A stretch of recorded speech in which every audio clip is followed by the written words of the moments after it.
Good morning. Listen, I was looking at a podcast a couple of days ago, and the guy that was on there, he was a transgender turned Christian.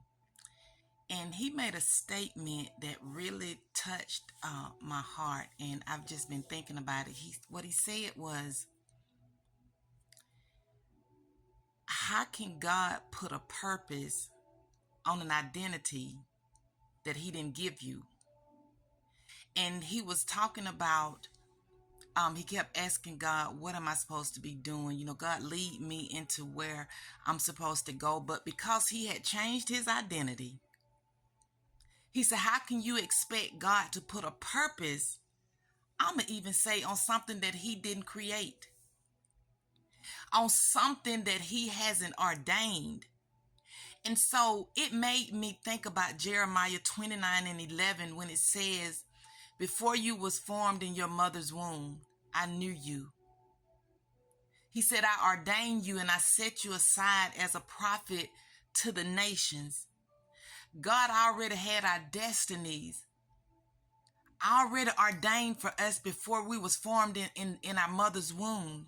So when we grow up and we get to a place in our life where we say, well, God, this is not who I want to be. I'm going to change who I am. You can change who you are, but you can't change the destiny that God has given you. You can get off course.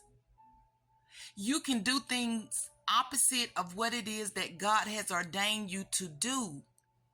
But in the end, you cannot, like this guy said, you cannot expect God to put a purpose on what he didn't create. A caterpillar is born to be a butterfly. That's his purpose. There's no way a caterpillar can get to a certain place in his life and say, I think I want to be a bird.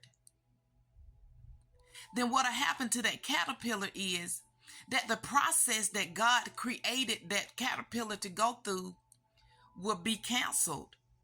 And once that process is canceled, so is that destiny. So remember, be who God created you to be, because he cannot put a purpose on what he didn't create.